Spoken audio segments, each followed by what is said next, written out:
माँ गायत्री, गुरुदेव और गुरु माता के चरणों में मेरा वंदन। और यहाँ सब बैठे हुए आप सज्जनों के हृदय में विराजमान उस परमात्मा को मेरा कोटि कोटि वंदन। धर्म सिंह जी साहब, आपको नमन वंदन। मैं अपनी बात प्रारंभ करूं उससे पहले एक स्वाभाविक है मेरा, ये कहानी के माध्यम से अपनी बात प्रारंभ करता हूं, क्योंकि कहानियां सहज में हम आत्मसात कर लेते हैं। और कहानी कुछ इस तरह की है कि एक बच्चा था, माता पिता नहीं थे उसके, छोटा सा बच्चा था। उसने कई बार ये सुन रखा था कि ईश्वर से कुछ भी मांगो तो वो देता अवश्य है। आप गौर कीजिएगा, इसको आत्मसात करने का प्रयास कीजिएगा कि जीवन में कैसी स्थितियाँ आती है। तो उस बच्चे ने, और पुराने समय में था, आजकल तो मोबाइल हो गए, अब तो व्हाट्सअप चलता है, पर पहले चिट्ठियाँ लिखा करते थे। तो उसने एक छोटा सा पोस्ट कार्ड लिखा और उस पर भगवान जी को एक चिट्ठी लिखी कि हे भगवान, मुझे कुछ कुछ सामानों के लिए थोड़े से पैसे की आवश्यकता है और संभव हो तो आप भेज दीजिएगा। उस बच्चे ने वो चिट्ठी एक पोस्ट बॉक्स में डाल दी। डाकिये ने जब वो चिट्ठियाँ ले रहा था तो अचानक उसकी नज़र पड़ी उस चिट्ठी पे और उसने पढ़ा उसको, और पढ़ा तो उसमें लिखा हुआ था एक बच्चे का करुण प्रार्थना लिखी हुई थी कि हे प्रभु, मुझे ऐसे आवश्यकता है और संभव हो सके तो आप दीजिएगा। अब डाकिये ने सोचा, यार बच्चे ने चिट्ठी लिखी है, यदि इसकी आवश्यकता पूरी नहीं हुई तो उसका भगवान से भरोसा उठ जाएगा। अच्छा, बच्चे ने लिखा था उस समय कि 100 रुपये आप भेज देना। तो डाकिये को लगा कि देखो 100 रुपये की व्यवस्था तो मेरे पास नहीं है, लेकिन मैं 50 रुपये दे देता हूँ इसको। तो वो डाकिया 50 रुपये लेकर के और वहाँ घर पहुँचा और उस बच्चे को कहा, बेटा भगवान ने तेरे लिए ये 50 रुपये का मनी ऑर्डर भेजा है। बच्चे ने वो स्वीकार कर लिया। अगले दिन 1-2 दिन हुए, डाकिये को एक चिट्ठी और मिली उसी बच्चे की, और बच्चे ने चिट्ठी में लिखा था, हे भगवान जी, बहुत बहुत धन्यवाद। मैंने आपसे जो डिमांड की, मुझे पता है आपने तो पूरे 100 रुपये भेजे होंगे, लेकिन ये डाकिया बदमाश है, 50 रुपये इसने रख लिए, आधे ही मुझे दिए। अब की बार आप भेजो ना तो पूर्ण सुरक्षा के साथ भेजना, ताकि भेजा हुआ पैसा मुझे वापस मिले। ये कहानी कहने के पीछे मेरा माध्यम ये है, हम गायत्री परिवार के, मैं भी गायत्री परिवार का ही व्यक्ति हूँ, और हमारी भूमिका उस डाकिये जैसी ही है। ठाकुर जी ने हमें वो माध्यम दिया है कि आप जैसे सज्जनों तक उस ईश्वर की बात को पहुंचा सके, लेकिन पहुंचाने के बाद कभी मन में ये भ्रम नहीं लाइएगा कि ठाकुर जी ने पता नहीं क्या भेजा था, इन्होंने कुछ रख नहीं दिया होगा। गौमय परिवार के रूप में मैं आपसे निवेदन करूंगा, ज्यादा वक्त नहीं लूंगा, समय की मर्यादा को ध्यान में रखते हुए, लेकिन 10-15 मिनट अपनी बात जरूर कहूंगा। गुरुदेव से मैं सन 95 से जुड़ा हुआ हूँ, और जीवन में इतना बड़ा परिवर्तन गुरुदेव ने दे दिया। जब से जुड़ा मुझे पीछे मुड़ के देखने का कभी मौका ही नहीं मिला, आगे ही आगे बढ़ते गए। कोरोना काल का वक्त आया और उस कोरोना काल में बहुत लोग चले गए, आपने भी देखा होगा, बहुत परिवारों पे पीड़ा आई, और बड़े बड़े धनिक सेठ अपने परिवार वालों के 4 कंधे नसीब नहीं हुए साहब, उनको हॉस्पिटल से सीधे मोक्ष धाम पर पहुंच गए। और उसी समय गुरुदेव ने एक विचार दिया दिमाग में, और विचार इतना बड़ा दे दिया कि आने वाले समय में वैश्विक स्तर पर वो चीज पूरी पल्लवित होने वाली है। उसमें विचार ये दिया, जब ये पीड़ा हमने देखी, आपने भी शायद पेपर में पढ़ा होगा, जब दूसरी लहर आई थी कोरोना की, 2000 से ज्यादा डेड बॉडी को गंगा में बहा दिया था। और हमारे जयपुर के चांदपोल और आदर्श नगर सबसे बड़े मोक्षधाम है, उन पे शवों की कतारें लगी और टोकन बांटे गए।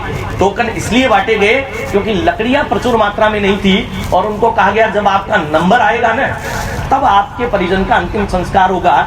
मैंने प्रत्यक्ष अपनी आंखों से देखा, क्योंकि उन दिनों में किसी रिसर्च में लगा हुआ था, मोक्षधामों पे जाता था इसी लकड़ी के निर्माण के लिए, और वहीं से वो प्रेरणा आई कि आज तो लकड़ियां जैसे तैसे मिल गई, कल को लकड़ियां नहीं मिलेगी तो क्या हम अपना अंतिम संस्कार, जिसे 16वां संस्कार कहा जाता है, हमारे सनातन में 16 संस्कार कुल है, और अंतिम संस्कार को भी संस्कार ही कहा गया है, क्या वो संपन्न नहीं कर पाएंगे?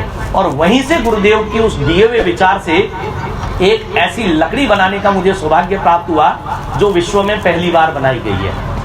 उसमें देशी गौमाता का गोबर, अपने गायत्री परिवार की हवन सामग्री और एग्रीकल्चर वेस्ट, जो शब्द आपने पराली सुना होगा, पंजाब और हरियाणा की बहुत बड़ी समस्या है। उस पराली को हमने किसानों से खरीदा, गौशालाओं से गोबर लिया, हवन सामग्री मिलाई और एक ऐसी लकड़ी बना दी जिससे अंतिम संस्कार में काम में लेने लग गए। तो लोग बढ़ते जा रहे हैं तो अब पर्यावरण और प्रकृति तो बची नहीं है। तो उस विकल्प के रूप में गुरुदेव की प्रेरणा से वो लकड़ी बनाने का सौभाग्य मिला। भारत सरकार से वो वैलिड हुई, ऑथेंटिकेट हुई और MNIT आपने नाम सुना होगा जयपुर में, उसकी टेक्निकल पार्टनरशिप हमको मिली। भारत सरकार ने वहां हमें ऑफिस प्रोवाइड कराया और पिछले दिनों नगर निगम के साथ गौमय परिवार का MOU साइन हुआ और जयपुर में 11 मोक्ष धाम हमने पायलट प्रोजेक्ट के रूप में ले लिए। वहां सरकार ने हमको जमीन फ्री प्रोवाइड करवाई, कमरे हम और अपने जन सहयोग से बनवा रहे हैं। वो लकड़ी वहां रखने में आ रही है। 300 से ज्यादा अंतिम संस्कार जयपुर में सक्सेसफुली हम करवा चुके हैं उस लकड़ी से और अब वहां कमरे बनने जा रहे हैं, लकड़ी वहां रखा हुआ रही है। और सबसे विशेष बात उसकी ये है, जो पीड़ा मैंने झेली कोरोना काल में, कोरोना से ग्रसित लोगों के अंतिम संस्कार के 50-50 हजार रुपए तक ले लिए थे अंतिम संस्कार स्थल वालों ने। वो पीड़ा भी मन में थी कि कोई व्यक्ति संपन्न वो तो ठीक, लेकिन अगर गरीब व्यक्ति के परिवार से कोई चला गया तो क्या उस संस्कार को नहीं कर पाएगा। उस पीड़ा को ध्यान में रखते हुए हमने वहां पे तय किया, एक बोर्ड लगाया जा रहा है, उसमें लिखा जाएगा कीमत तो इस लकड़ी की ये है, यदि आप सक्षम हैं तो दे जाएं और नहीं सक्षम है तो गौमय परिवार की ओर से भेंट है, लेकिन पेड़ों की लकड़ी जलाना बंद कर दे। इस कार्यक्रम को ध्यान में रख करके और जयपुर में ये कार्यक्रम संपन्न होने जा रहा है। इन सब पे और हमने एक किताब लिखी, मुझे ये भी आपको बताते हुए प्रसन्नता है, ये सारी जितनी थी वो साल भर लगभग रिसर्च की और एक पुस्तक लिखने का सौभाग्य प्राप्त हुआ और उस पुस्तक को विश्व की प्रथम पुस्तक बनने का दर्जा हासिल हुआ। ये गुरुदेव के आशीर्वाद से है। उसकी विशेषता बता देता हूं, वो पुस्तक भी देशी गौमाता के गोबर से बने हुए कागज पे दुनिया में पहली बार पब्लिश हुई है। उसमें भी पेड़ नहीं लगने दिए गए हैं और अभी 4 महीने पहले अमेजन बेस्ट सेलर के अवार्ड से नवाजा गया है उसको। निवेदन केवल इतना है, हमने उस कार्यक्रम को करने के लिए, चूंकि सरकार मान चुकी, लकड़ी बन चुकी, मोक्ष धामों पे पहुंचने वाली तैयारी हो चुकी है, लेकिन हमें लगा कि ये केवल लकड़ी मोक्ष धाम में काम नहीं आएगी, वो लकड़ी जहां भी यज्ञ होंगे वहां भी काम आएगी, विवाह संस्कार में काम आएगी, हवन संस्कार में काम आएगी।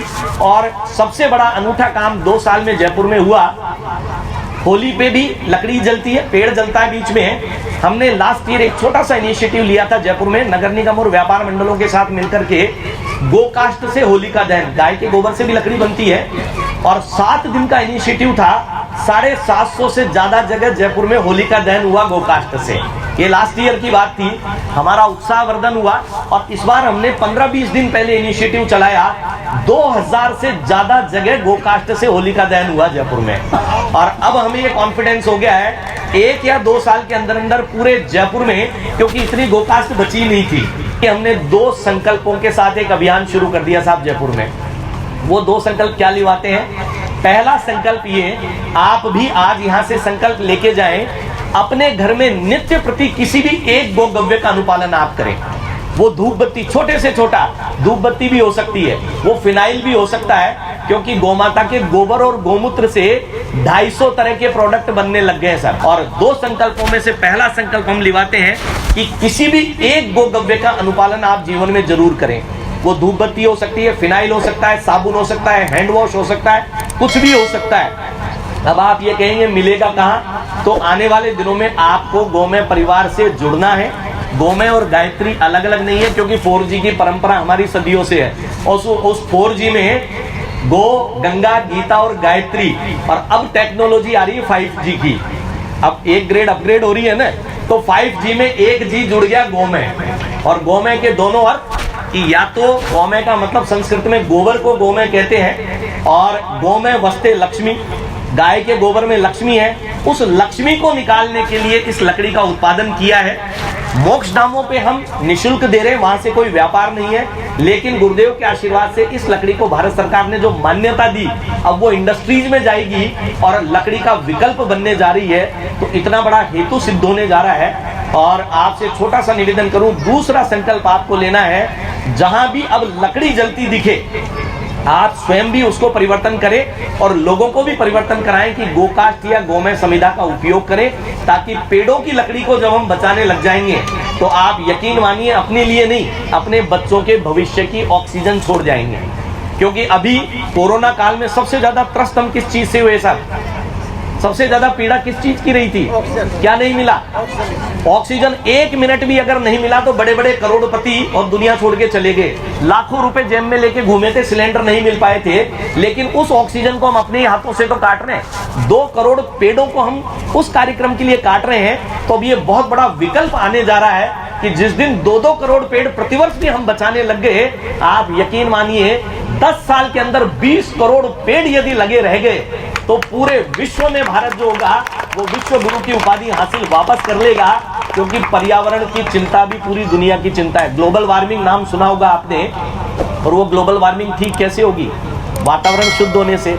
तो मेरा निवेदन केवल आपसे इतना है कि इन 2 संकल्पों को आपको आज मैं करबद्ध निवेदन करूंगा कि ये 2 संकल्प आप अवश्य लें। आज के बाद नित्य प्रति कोई भी एक गोगव्य हो सकता है, और गो माता उस दान लेकर के दयनीय बनने की स्थिति में नहीं आए, अपितु उसके गव्यों को मान देकर के उसको वही सम्मान दीजिए जो एक माँ को सम्मान होता है। और जिस दिन वो माँ प्रसन्न हुई, पूरे विश्व का कल्याण हो जाएगा, हमारा कल्याण हो जाएगा। मैं समय और चीजें तो बहुत है, समय समय पे आपसे मुलाकात करते रहेंगे। आपने इतने धैर्यपूर्वक मेरी बात को सुना, उसके लिए मैं आप सबका आभारी हूँ।